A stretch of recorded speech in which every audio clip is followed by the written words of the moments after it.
राधे राधे सभी को। चैनल में सभी का स्वागत है। आज मैं आपको भागवत गीता की 5 महत्वपूर्ण सीख दूंगा। भगवत गीता से जो सबसे महत्वपूर्ण और पहली सीख मिलती है वह है फल की आशा मत करो बल्कि कर्म करो। दोस्तों, भगवत गीता में भगवान श्री कृष्ण अर्जुन को समझाते हैं कि हे अर्जुन, इस संसार के सभी मनुष्य को, सभी प्राणियों को हमेशा कर्म करते रहना चाहिए और फल की आशा कभी नहीं करनी चाहिए, क्योंकि फल की प्राप्ति उसके हाथ में नहीं होती, लेकिन कर्म उसके हाथ में होता है। और जो व्यक्ति समर्पण भाव से अपना कर्म करता है उसकी मदद में सदैव करता हूं। इसलिए हमेशा कर्म करते जाओ, फल की उम्मीद ना करें, क्योंकि फल की उम्मीद करने से आप अपने कर्म पर ध्यान नहीं दे पाएंगे। दोस्तों, श्री कृष्ण कहते हैं कि कर्म करने वाला व्यक्ति आज नहीं तो कल जरूर सफल होता है, लेकिन कर्म ना करने वाला व्यक्ति जीवन में कभी भी सफल नहीं हो पाता। इसलिए अगर आप सफल होना चाहते हैं तो आपको अपने कर्म पर पूरा ध्यान देने की जरूरत है और हमेशा से ही अच्छे कर्म करने चाहिए, जिससे आपको अच्छे फल की प्राप्ति हो। दोस्तों, अगर कर्म करने के बावजूद आपको अपने मनचाहे फल की प्राप्ति नहीं हो पा रही है तो कभी भी निराश नहीं होना चाहिए, बल्कि श्री कृष्ण के भरोसा कर आगे बढ़ने की चेष्टा करती रहना चाहिए। और यकीन मानिए, भगवान आज नहीं तो कल आपको सफल, समृद्धि और आपके कर्मों का सही फल जरूर देंगे।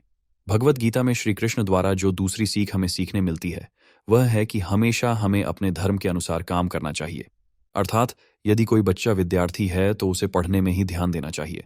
सैनिक को अपने देश की रक्षा, राजा को अपने प्रजा की रक्षा और सेवा, माता पिता को अपनी संतानों को प्रेम, बच्चों को अपने बूढ़े माँ बाप की सेवा तथा शासक को शासन करना चाहिए। दोस्तों से यह कहना चाहते हैं कि हर व्यक्ति अपने कर्म यानी अपनी ड्यूटी को सही रूप से करेगा तो इस समाज में हमेशा संतुलन बना रहेगा, फिर कभी भी किसी को किसी से परेशानी नहीं होगी। भगवत गीता में श्री कृष्ण द्वारा जो हमें तीसरी सीख मिलती है वह है बदलाव का नियम।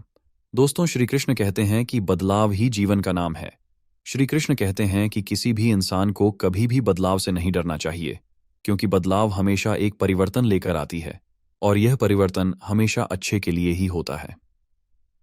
दोस्तों, अगर जीवन में बदलाव ना हो तो हम वहीं रह जाएंगे जहां हम आज हैं और हम कभी भी आगे बढ़ नहीं पाएंगे। दोस्तों, कभी कभी बदलाव या परिवर्तन हमें कष्ट भी देता है, पर यह कष्ट हमेशा के लिए नहीं रहते और आगे चलकर हमेशा सुख देते हैं। दोस्तों, आपने नदी के पानी को कभी सड़ते हुए नहीं देखा होगा, क्योंकि नदी हमेशा परिवर्तित या बहती हुई रहती है, कभी रुकती नहीं है। लेकिन एक तालाब का पानी जब परिवर्तित नहीं होता है, जिसमें बदलाव नहीं आता है, वह धीरे धीरे सड़ जाता है। ठीक उसी तरह हमारे जीवन का मयना तभी तक है जब तक हमारे जीवन में परिवर्तन या बदलाव है। जिस दिन हमारे जीवन का बदलाव रुक जाएगा, हम उस दिन नष्ट हो जाएंगे।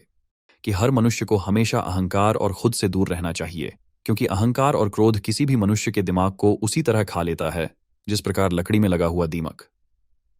दोस्तों, अहंकार और क्रोध से वशीभूत व्यक्ति समाज में जहां भी जाता है वहां उसे दूसरों से परेशानी होती है, क्योंकि वह हर व्यक्ति में अपने प्रतिद्वंदी की भावना को देखता है, जिससे उसकी बुद्धि और विवेक की भावना खत्म होती चली जाती है।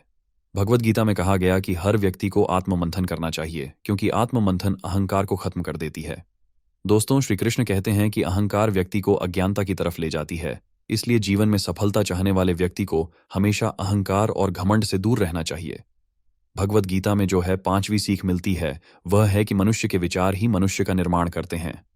दोस्तों, भगवान श्री कृष्ण कहते हैं कि मनुष्य के निर्माण उसके विचारों से ही होता है और मनुष्य जैसा सोचता है वैसा ही बन जाता है। इसलिए हर मनुष्य को हमेशा सकारात्मक और अच्छे सोचों के साथ ही अपने जीवन बिताना चाहिए।